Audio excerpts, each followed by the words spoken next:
muitos empreendimentos apareceram na cidade, mas também vê muitos fecharem as portas. Porque o desafio, né, existe uma estatística de um número assim, preocupante de empreendimentos que abrem e fecham em menos de um ano. Eu nunca tive uma veia empreendedora, é muito interessante isso. Eu costumo dizer, às vezes a gente escolhe alguma coisa, às vezes a gente é escolhido, né? Eu fui criado em São Paulo por uma mãe professora e um pai. Meu pai fundava poço artesiano, era operário, soldador. E nesse processo, qual que era o êxito, né? O sucesso? Era ser... Eu cresci ali no ABC, né? Eu morava em Diadema, então São Bernardo era um centro automobilístico. Meu sonho era ser um engenheiro da Volkswagen, da Mercedes, da Scania, que são empresas que estão lá. E eu desenvolvi carreira nesse segmento como desenhista mecânico, depois projetista. Entrei na faculdade da Mackenzie fazer engenharia mecânica, e nesse processo eu tive contato com a sala de aula e fui ser professor para poder pagar a faculdade. E quando eu vim para cá, eu vim também para desempenhar um papel de professor. E o empreendedorismo surgiu depois, né? E eu tive que quebrar muitas barreiras psicológicas de crenças para poder romper algumas crenças que eu tinha, né, sobre empreender. E foi um processo de aprendizagem aos 26, 27 anos, né? Então nunca é tarde, né? Eu aprendi muito, passei a ser um professor melhor, porque vi que as pessoas aqui investiam muito na questão do estudo, porque era a oportunidade de mudar de vida, né? Então agarrava com força, então me exigiam muito como professor. Lá em São Paulo eu não tinha essa exigência toda, então eu cresci muito como profissional de educação aqui em Irecê e aprendi a admirar as pessoas aqui. A cidade, ela tem assim, uma veia, ela estimula muito, porque ela recebe muitos imigrantes, e o imigrante sempre está vindo atrás de quê? De oportunidade. Ele não está vindo para cá porque a vida dele está bacana, né? E está tudo bem. Ele vem para cá buscar desenvolver, e ele acha o terreno muito fértil. E isso faz com que a cidade cresça, né? Então o empreendedorismo hoje, não só aqui em Irecê, mas no Brasil, né? Irecê tem suas particularidades, de uma veia empreendedora muito forte, mas é o que move o Brasil, é o que gera emprego, né? O empreendedorismo, não só em termos de negócio, mas também a gente pode ser empreendedor também social, né? Existem várias formas de empreender. Obviamente que em Irecê a gente tem uma veia muito forte, porque a cidade, ela é polo de uma região, né? O governo da Bahia foi muito estratégico em criar os territórios de identidade. Eu achei isso muito interessante. Quando o MEC vem aqui, eu ressalto isso para eles, que eles também acabam achando muito bacana, porque o governo da Bahia dividiu o estado em territórios de identidade, lugares que têm em comum, né, uma região que as cidades se aglomeram e tem em comum uma cultura parecida, uma economia parecida. E o território de Irecê é o território de identidade número 1 da Bahia, né? Que tem o nome de território de identidade de Irecê. Então a gente tem uma cultura própria, tem uma economia própria muito forte, muito pujante. E Irecê, ela acaba absorvendo isso e ela assumiu esse papel, né, de liderança regional, e a oferta de serviços de qualidade excelentes. A área de saúde, a área de educação hoje é muito forte, né? De produtos também, as concessionárias estão aqui, né? Então ela cada vez ela vai ocupando esse espaço e tomando destaque no estado. A minha trajetória aqui como empreendedor, ela aconteceu, na verdade, por uma identificação de um problema. Eu era professor de física, né? Eu vim para Irecê para dar aula de física nas escolas particulares aqui, preparar para o vestibular, coisa e tal. E nesse processo a gente identificou um problema, que eram alunos que tinham uma defasagem de idade séria. Alunos com 18, 19 anos de idade, que estavam na primeira série do ensino médio, com garotos de 14, 15 anos. Então a gente identificou um problema e eu e o Jorge, a gente acabou, né, trazendo um serviço educacional na área de educação de jovens e adultos, o antigo supletivo, né? E a gente pensou na ideia, montou, né? Começamos a pensar nessa escola, aí surgiu o Cometa, né? O nome até em relação a essa questão da coisa rápida, de acelerar o ensino daquele garoto que estava com um estudo atrasado, né? E foi um projeto super bacana, que deu certo, e a gente conseguiu alavancar, né, essa vida estudantil de muita gente que hoje é profissional, com formação superior.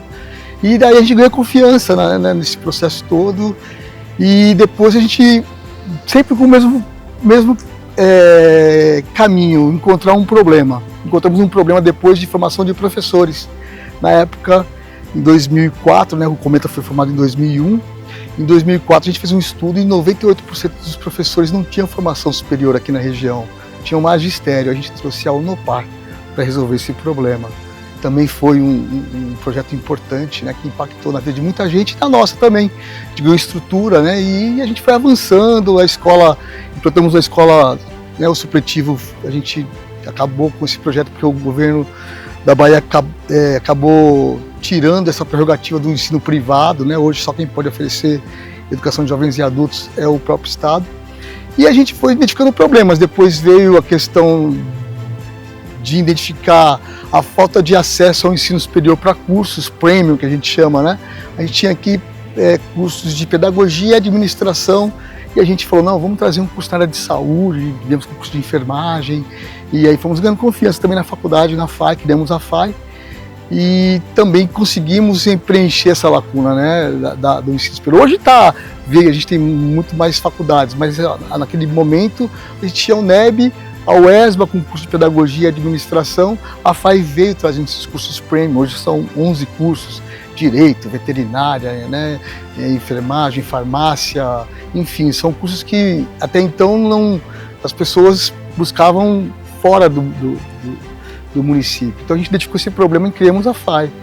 E recentemente também identificamos um outro problema, que era o problema da questão da falta de opções de lazer e entretenimento. Aí nós criamos o projeto do Aquaville, né, do parque aquático também, que veio em cima da mesma lógica, resolver um problema local e ter a oportunidade de fazer um empreendimento que pudesse ajudar no desenvolvimento local. Então basicamente é o caminho que a gente adotou e adota até hoje, né? A gente tem muitos problemas para serem resolvidos aí na cidade aí.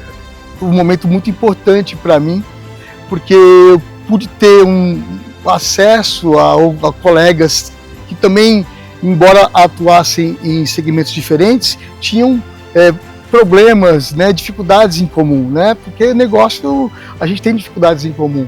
Então esse momento de você se reunir, poder debater sobre os desafios de empreender, porque é muito bacana quando você empreende, ter sucesso, as pessoas veem o sucesso, né, não vê o que tem por detrás ali acontecendo. Os desafios são enormes para o empreendedor. Então, quando a gente encontra, né, pessoas que passam pelos mesmos problemas, a gente discute saídas, a gente tem muito mais facilidade de encontrar esse caminho, né, em grupo é muito mais fácil. Então, essa experiência foi muito interessante. Eu assumi na época um cargo de direção e pude ver naquele momento algumas ações com as farmácias, né? Eu lembro desse caso que as farmácias, pequenos farmacêuticos encontravam dificuldade de brigar com as redes de farmácia. Então criou-se uma associação dos farmacêuticos, onde eles faziam compra em conjunto, então é muito mais fácil de barganhar, né? Então foi através desse movimento da associação comercial que foi possível criar uma resolução de um problema.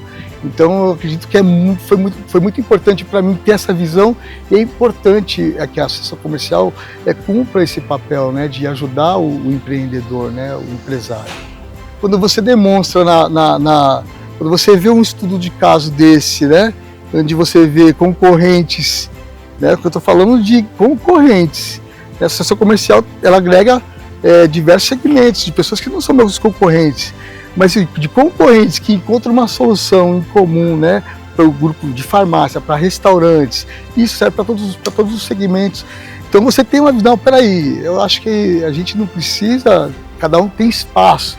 Como é que a gente pode se reunir e resolver um problema que todos têm? Então é muito mais fácil. Então realmente foi um momento que me deu essa virada. Não, é possível, né, as pessoas se aliarem para resolver um problema, entendeu? Mesmo sendo concorrentes, né? Então foi a primeira vez que me abriu essa visão, né? A cidade, eu acredito que o empreendedorismo, a cidade cresce na parte do setor de comércio e serviços com uma ação muito mais individualizada. Se a gente tivesse uma consciência coletiva maior, né, uma organização maior dos setores, a gente poderia ir muito mais além. Não precisa se reunir necessariamente do mesmo setor, né? Porque assim, eu vou te falar, eu sou um empreendedor hoje muito na área de educação, é a nossa veia, mas eu sou empreendedor de instituições que oferecem serviços, o Aquaville oferece um serviço. Então não é só, quem é empreendedor não para. Se você observar algumas pessoas da cidade, elas têm vários empreendimentos. Olha, o negócio ele exige a nossa presença, sim, mas a gente cria negócios para eles também andarem sozinhos, né? Porque esse é um bom negócio. O meu sonho, por exemplo, é chegar aqui nessa escola aqui que vocês estão vendo linda, que eu amo, né? Que a gente se realiza todos os dias de estar aqui, mas meu sonho é chegar aqui na frente dessa escola e não ser reconhecido. É a minha meta de vida, né? É de deixar um legado e que a escola continue funcionando, porque isso aqui tem uma função social. Assim como todos os empreendimentos têm uma função social, tem famílias que dependem disso. Então a gente precisa pensar de forma estratégica, de tentar sair da operação, né, e parar para pensar em algo maior, né, que é o desenvolvimento de outros negócios e o desenvolvimento regional. Então a minha palavra é que a gente possa, né, se estimular e realmente tirar um tempo para poder sentar juntos. Tenho certeza que às vezes uma palavra que um associado fala, uma experiência que ele compartilha, muitas vezes pode dar um insight para um outro colega, e a gente junto, né, acho que o empresariado junto ele é muito mais forte, né, o empreendedor junto ele é muito mais forte. Então a minha palavra é essa, eu acho que é o investimento que a gente faz na própria construção do empreendedor e na resolução dos problemas que a gente tem em comum, né? Eu acredito que é isso.